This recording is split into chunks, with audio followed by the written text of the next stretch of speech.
Hi, everyone, and welcome to another episode of Parent Chats on nslive.tv. I'm really excited about this show because it's going to be a really fun topic, travel. I've had some great times with my family traveling, and we have memories that go back many years of trips that we were on. So today we have an expert for you, Myranda Miller, who is the branch manager of Maritime Travel in Halifax Shopping Centre, who is with us today. Hello, Myranda, and thank you for doing this show. Thanks for having me, Ken.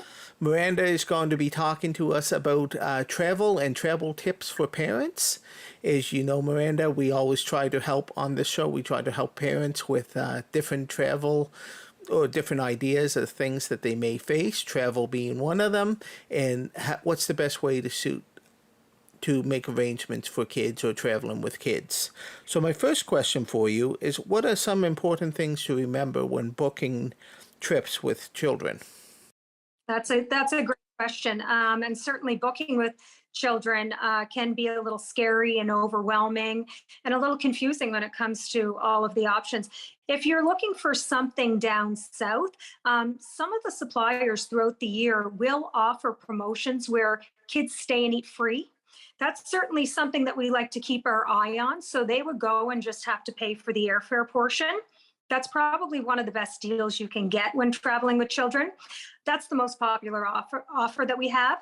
It's not, though, with every property and every supplier that's offering that. There are blackout dates, but we're familiar, though, with which properties and tour operators offer them, and we keep an eye on them for you.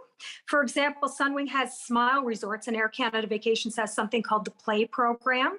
So what that does is those resorts will cater specifically to families and offer discounts, dedicated room locations, few perks on board, priority boarding. You know, it makes the family and the parents, it makes it a little easier for them to travel with the children. But I will say one thing, those discounts a lot of the time are only from ages 2 to 12. So you'll see a lot of the time the break in the price is 12. But there are a handful of resorts that will offer reduced rates for children up to 18. Not a lot of hoteliers or suppliers are doing it. I know Palace Resorts does offer it, but then in turn, the adult rate goes up quite a bit. So the parents end up paying a higher premium to stay at a property like that. Another thing to keep your eye on is we're seeing more and more resorts offering different room types. Years ago, there were few options for 1, 2, and 3 bedrooms in the Caribbean.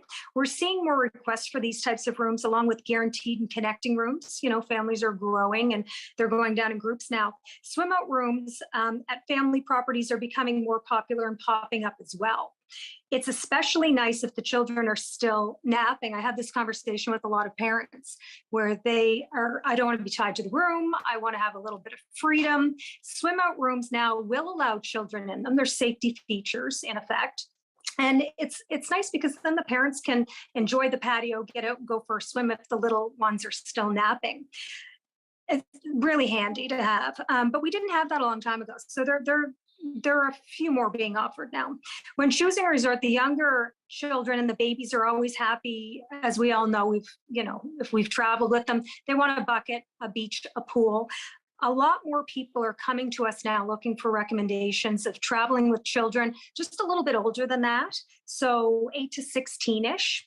They want a property that's going to make them happy as well and cater to them. There is, in this case, there's things that are popping up now that we haven't seen before, like tweens and teen clubs and things like that. That gives, a little bit more flexibility for the parents, for example, not just the kids. They can go and have their activities as well. In this case, those are offered typically at a bigger property with a lot more amenities, services, pools. So throughout the day, we're keeping those kids happy as well. But in the night, they can go to these teens and tween clubs, and then that gives the opportunity for the parents to maybe go enjoy an adults-only dinner and sort of have a vacation as well as the kids. I would suggest too, one other thing, because I'm talking a lot about the Caribbean and South, but there are city stays too, for example. if you're going, and the only tips that I would probably have with that, when you're planning something like New York or London or a bigger trip, maybe international with kids, I would suggest getting them involved in the planning.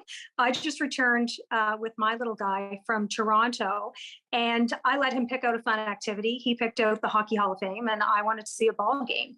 So we compromised, and everybody, he had an activity to look forward to, and it kept him happy, and I was happy. But if they're not too young, it's fun too to give the kids the opportunity to take pictures in cities. I let Simon take a few pictures. He was so proud. He wants to show everybody. But I mean, it just gives them a little bit more responsibility as well, and something to do. And the goal is just, you don't ever want to hear them say I'm bored. So remember too, to just take, if you're doing a city break like that with kids, take lots of breaks, get outside, more fresh air for them. They sleep better at night, obviously, but more activities outside, not all indoor activities like museums and things. That can be a little rough on the kids. Yeah, excellent. Yeah. Thank you. I like the diversity that you had of the city trips and the more local trips and the abroad trips. And yeah, some really good ideas of helping your kids to get outside wherever they are, if you're traveling with them and what have you. The next is, do you have travel tips for parents with children, especially if the kids have not traveled a lot in the past? Yeah, there's a lot going on. There's a lot that's offered. As I said, it can be a challenge. It's best to be prepared. One of the first things I say to parents is, arrive early. Like if you think you need 3 hours, maybe plan for 4. Just give yourself a little bit of extra time. Final documentation too, when we send it to clients, that comes with a lot of suggestions and recommendations. Little things you may not think of. For example, downloading the airline apps on the iPads and the tablets in advance. Wi-Fi is not always good at the airport, and it's last minute and you forget to do that.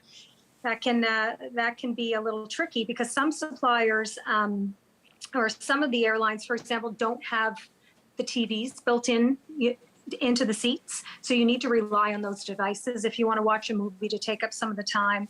Some of the suppliers too, like Transat, has something called the Kids Zone. I love this. You can, once you're booked, if you can register your booking on transat.com. Any children under the age of 12 will be sent sort of a welcome on board letter and a little certificate to use to buy a snack on board. It's a really great idea. So we suggest doing that, and that gives the children they get excited about the trip because they're receiving mail first and then things on board. Another thing, watching a movie, as I said, a window seat is also a good distraction. Air Canada and WestJet specifically, when traveling with small children, and a lot of people don't know this as well, will give you free seat selection in advance. Obviously, they can't legally separate you, and they don't want to legally separate you. So in advance, they will do that. They tend to place you at the back of the aircraft, which is fine. That's where all the other families are, and but it's a good service that they have. So you should ask for it. We always usually offer it and say, we can get this for you for free.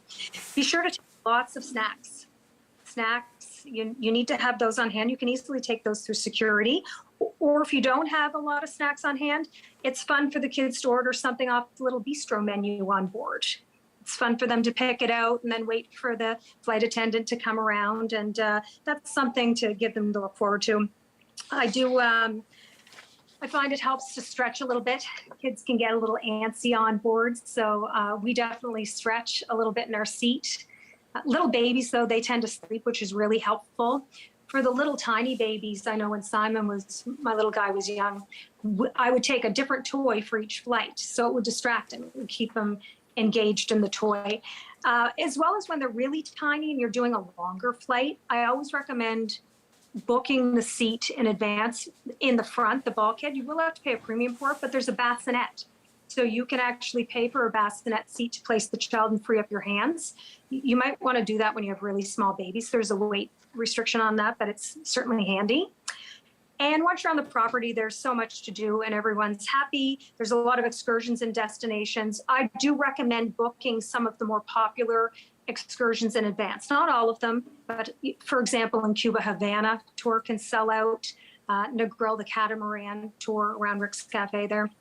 And when it comes to restaurants, many of them here now have you scan the QR code, but they don't have the kids menu sometimes on those menus. So you should always ask when you're at an all-inclusive if they have a kids menu, because then the kids can entertain and pick out what they want to eat as well.